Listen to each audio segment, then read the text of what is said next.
I got into this because I was running an international economic policy institute, which I founded, which argued with a series of papers that educating girls was the most powerful investment that people could make to promote development in the poorest countries. And so I started this program I had hoped to work in Pakistan, but 9/11 cut off Pakistan as a place we could work. And I think that I, therefore, am one of the few beneficiaries of 9/11 anywhere, because we went next door to India, where I think the environment was much more hospitable to what we were trying to do. The great problem that we are trying to address, I think, is what the international organizations devoted to universal education are calling a crisis in learning. That there are literally hundreds of millions of kids, many of them in school, who aren't learning anything at all. And it's a crisis because the organizations that have spent billions trying to uncover and solve this problem clearly don't know what to do about it. And so we, and a lot of people really understand that a major part of that crisis in learning is the problem of girls and of cultural systems that keep girls down, that assign them to low status roles. These are girls who grow up afraid to speak up in front of boys, feel no confidence in their ability to work in the world, and are systematically demotivated from trying in school because being assigned to low status roles that have education has no relevance to them in a way. We've decided to focus our efforts on promoting change in government schools because that's where all the scale and sustainability are, and because many people looking at this challenge across the world, including the United States, don't think that government schools are reformable, that the resistance to reform is too great, and so on.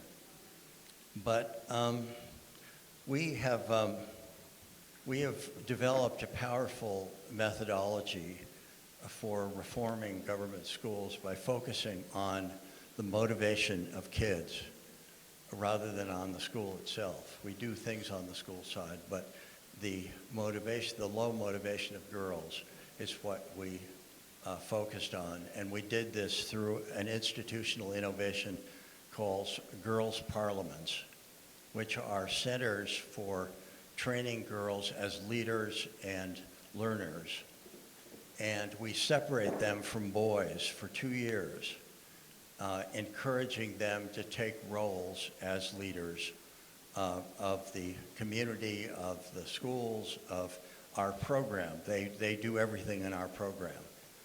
And during the course of the 2 years, the change in self-confidence of the girls who could barely look up in the beginning, becomes so powerful that it is astonishing, the transformation in this.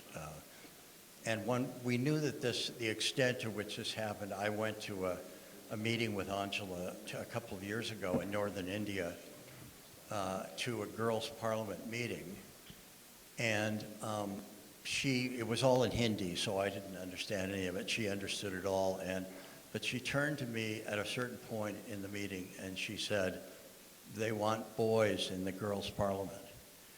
And I was kind of shocked at this, and I said, "Well, how many boys are we talking about?" She went back to them in Hindi, and the answer that came back was 50-50. They don't want any advantage in numbers. They're ready to go toe-to-toe with the boys right now.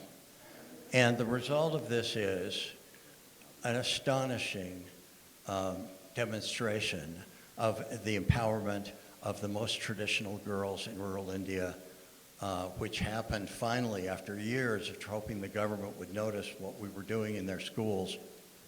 The head of one district went to a conference of girls' parliaments, and he watched the girls stand up and demand accountability from village elders, from the government, and even from the police. And he told Anjula at the end of the meeting he wanted the school, our program in every school in his district, which meant expanding from 25 secondary schools to over 1,000 schools. We've ended up focusing on secondary schools because the girls are older, the impacts are greater, and limits of budget and capacity also dictated that. But we faced two challenges in this. One was the traditional culture, which we thought that we had solved. The other was the culture of government schools, which in many places is very resistant to reform. But that's why it took so long for us to get into the government system. Once somebody in the government system saw the miracles that we produced through the program, we found that news spread throughout India, really, word of mouth, by testimonials. Nobody had seen the program, and everybody wanted it. And so we really knew that we were on our way. From the beginning, we had always wanted to transfer our program, our model, to the government, because the scale of this could only achieve what we thought was possible if the government itself started doing it. And Anjula, 3 years ago in 2018, in this one district in northern India, we signed an agreement to develop a program, transferring the program and training government teachers to implement the program. And they started, not only were they able to do it, but the teachers turned around and became teachers of other teachers. So what started in 25 schools, these government teachers went out for 7,500 kids, expanded to 80 schools, serving 40,000 kids. And we had to stop then because COVID intervened. But we're right now organizing for these same teachers to go out into all the other districts in this state and train teachers to carry our program into nearly 2,000 secondary schools, serving 1 million children in this small state of Uttarakhand. We're getting requests from the program, however, from all over India. So the scale and potential of this is really extraordinary. The last thing I'm going to say about it is Anjula's the person who has done all of this. And she's going to really explain how it works and why we were even able to do a 2-year program on health to see if we could change the behaviors and habits of traditional people around behaviors important to health, like hand washing.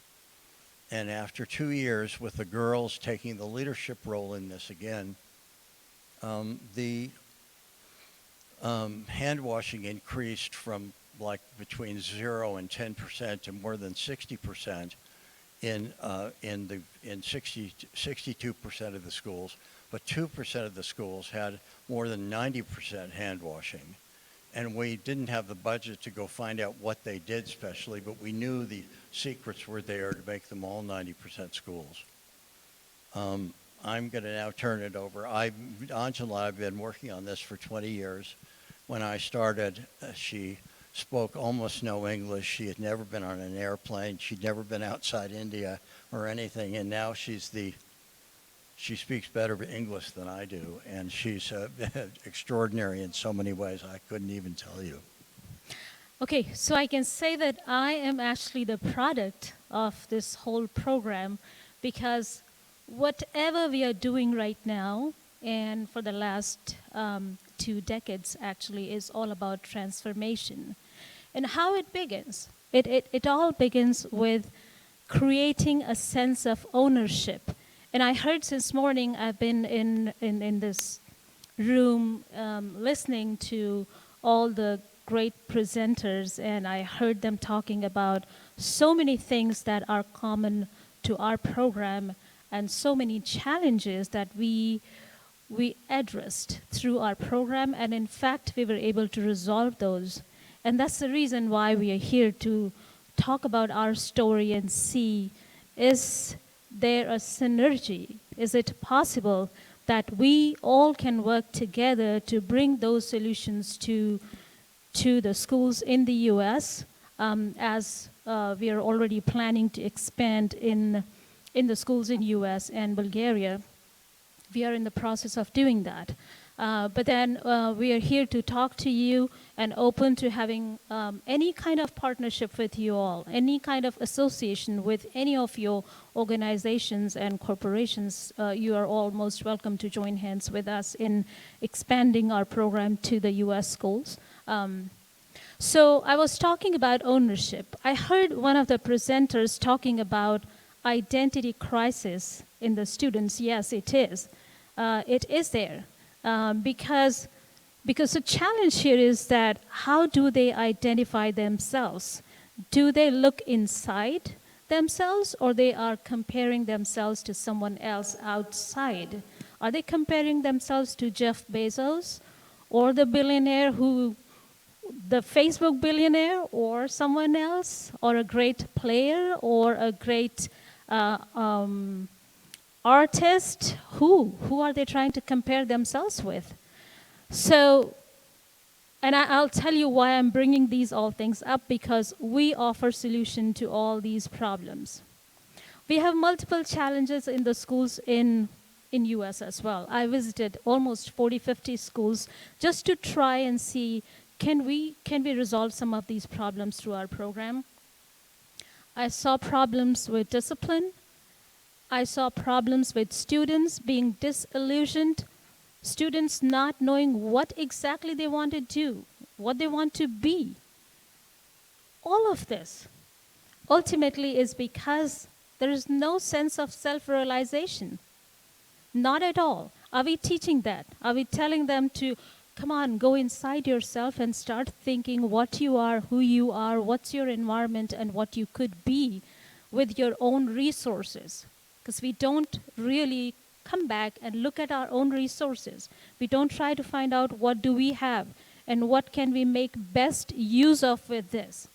What we struggle with is we try to keep looking outside and we try to see, hey, someone needs to come here and give me a solution to this problem.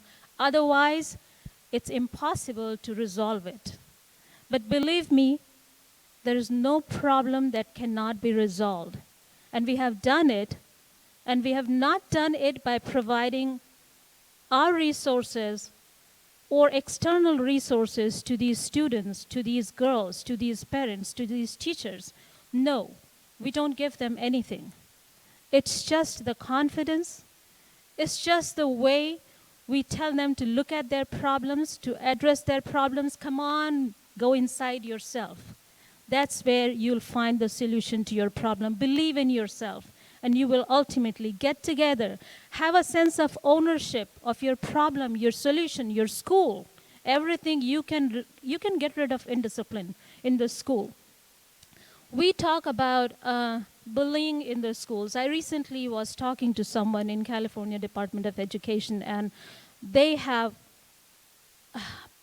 I don't know how many, but at least millions of dollars set aside to address the problem of bullying in these schools. And I'm just thinking, why would you need millions of dollars to get rid of this problem? That's there. The resource is sitting inside your school. Come on, get everybody together and tell them this is your school, this is your problem. You sit, you find out a solution to this problem, and they will be able to do it. I remember my initial days, and that goes back to 2001 or around 2002 when I did not really know how to start this program, how to start creating this model that we have right now. That's popularly people call it empowerment model with zero currency. I had no idea what to do, but then the way I designed this model was I started visiting people. I started living with them. I started sleeping, eating, spending time with them. And I'm talking about going to cities, going to rural areas, going to villages, and spending days and nights with them. That's how I realized what the actual problem is and how can we address these issues. And the only thing that I could figure out was bring them together, create a community, make them feel that they are part of this community. So I remember when I conducted my initial meetings with my team, and we went to schools and conducted the meetings, and those were government school campuses, and when we would ask them, okay, whose school is this? They would talk about problems. Teachers speaking against the parents, and parents talking against the teachers. Everybody just blaming each other. The same I'm seeing here. If there's a problem, everybody thinks someone else needs to fix this. Parents, teachers are not doing great job. Teachers, they say parents are not cooperating, they're not giving time. Students sitting in the middle confused. Who's going to resolve it? Can we do it? No, we can't do it. We are part of the problem, but we cannot become part of the solution. This is what is happening all over. So when I did my initial meetings with my team and we started doing all of that, I would ask a question. All right, whose school is this? And the answer that I would get was, this is a government school. So now we had a challenge. All right, if this is not your school, obviously, why would you even think about it? One of the presenter gave a very good example here. If there's a shooting in Fresno school, then okay, fine, it's a news for you. But then if it's a shooting in a school where your kid goes to, you'll run right out of the door in a minute. Why? Because you have a sense of ownership of that place. Your child is in that school. It's that feeling that makes you find out a solution. You'll rush to that school. And same happened. So our training programs, people say, hey, what do you do in your training programs to change the culture in the school? From them saying this is a government school to saying this is my school. That's all we do. In our meetings, sometimes people say, what happens in your trainings? How do you train your trainers? It's just one thing. And then they have the freedom to do it. What we tell them, go first. Ask them, whose school is this? If even a single person sitting in that room or place says, this is government school, then you failed. Come back. Go back again and do it again until the time everybody says, this is my school. That's it. You have trained everyone. I don't think, having worked in thousands of schools, and I'm talking literally about thousands of schools and millions of children that we have had in our journey so far, there wasn't even a single time when somebody would stand up, when everyone in the meeting room would say, or the training would say, yes, this is my school, this is our school. And then after that, we never would go back to the school to make them find out solutions for this problem, because they would then start working on the problems and the solutions. So this is basically what we actually do. I think we can open up, because this is a fireside chat session, and I don't know how many minutes we have. So I can open up the platform for your questions. If you see any integration between what we do, and if there's anything that we can bring, you think we can discuss here in this room to find out a solution to some of the problems that U.S. schools are facing, we would be really happy to address those. Okay, Lori wants to say something. While you're thinking about your questions, I just wanted to say one thing. that we have put this program in thousands of schools in India over a 15-year period, serving hundreds of thousands of children. And we have never experienced serious conflict or opposition in a single school in all that time. Yes.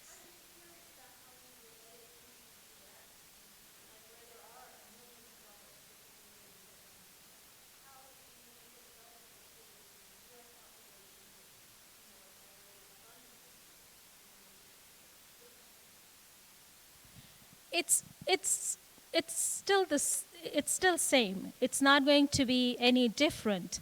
It's not about the millions of dollars out there, because the millions of dollars will not resolve the problem. That's not what's going to help you find how to change bullying in schools.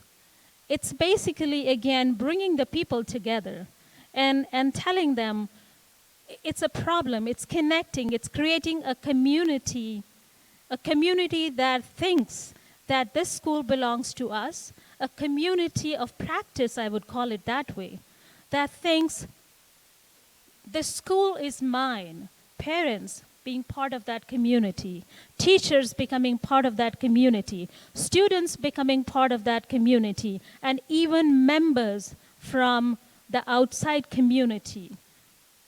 Even they can come in and become part of that community inside the school. When they all sit together, when they all believe that this school belongs to us, we must change the culture in the school. Who can then stop them from looking at the solutions? Who can stop them from looking at their own resources inside the school? Bullying is not something, it's not something that's coming from somewhere outside. It is basically inside the kids. It could be a dissatisfaction.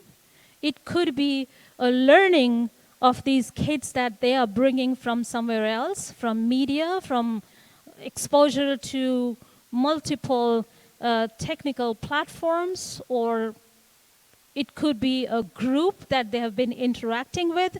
It could be their family surroundings. It could be their environment, personal or social, that they're bringing it to their schools. And how do you treat that? It's not a medical problem. It's not something that you can. I mean, I've noticed that everybody talks about bullying in U.S. schools, teachers, parents, everybody. Why are they so scared of sitting together and start to looking into it and trying to find out a solution? Even kids can do that. Let me give you an example of India, how we did that. It's a very common problem. It's not just about U.S. schools. It happens in India as well. Of course, shooting won't happen, but there are multiple forms of bullying. So girls, Lori just talked about a structure that we have created. It's called Girls' Parliaments. It's a structure where girls get to lead. And I'm talking about a country which literally in these in Indian culture, in most of the rural areas, girls still are not allowed to speak openly in front of men or boys. They don't have that kind of freedom. Don't look at me and think that every girl in India, born and raised in India, would be like me. No, there's huge divide. There are many who are even kind of smarter and who enjoy the freedom of doing what they want to do. But there are more than those who do not really have this freedom. Even more than men. There are very few that actually enjoy this kind of freedom. But there are more girls that still are stuck.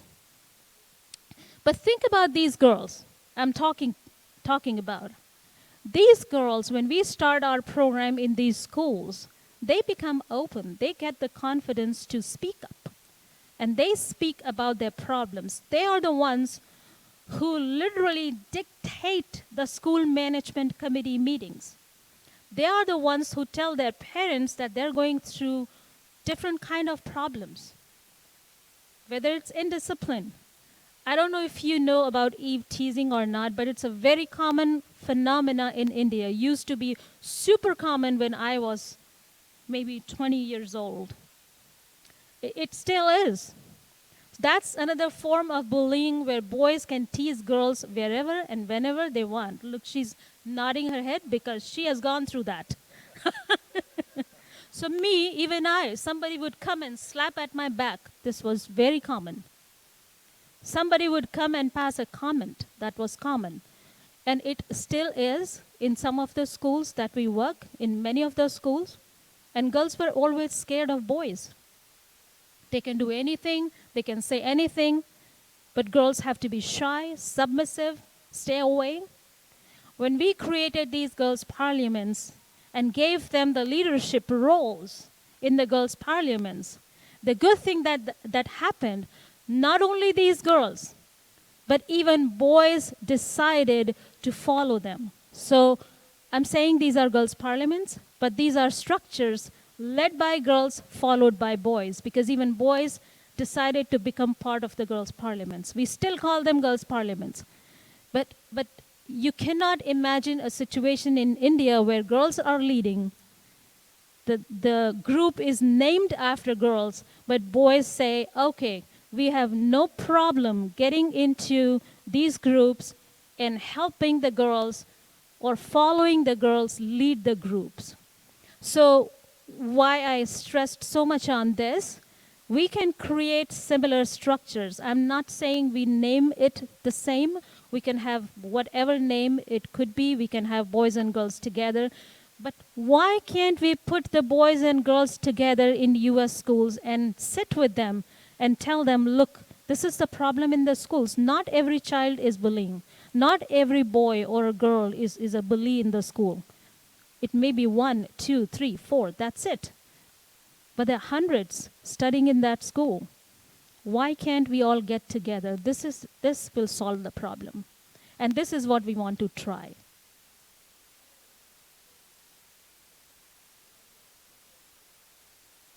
Okay.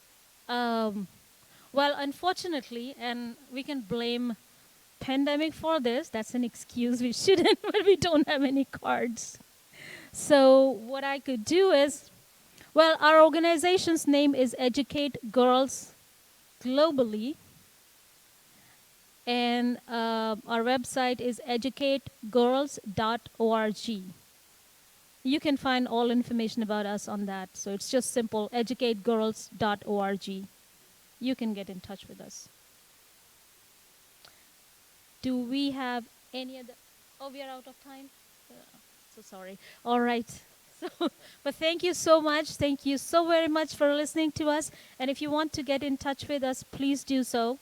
Lori has to say something. Well, we would like to have all of your contact information too, because we would like to be in touch with you. And as we approach the time when we want to come to the United States and show this can happen in the inner cities here, we would like to have you as a sort of core initial group of people interested in what we're doing and how it, which seems strange and so on, but how it can really magically empower people, even the most difficult people in this country.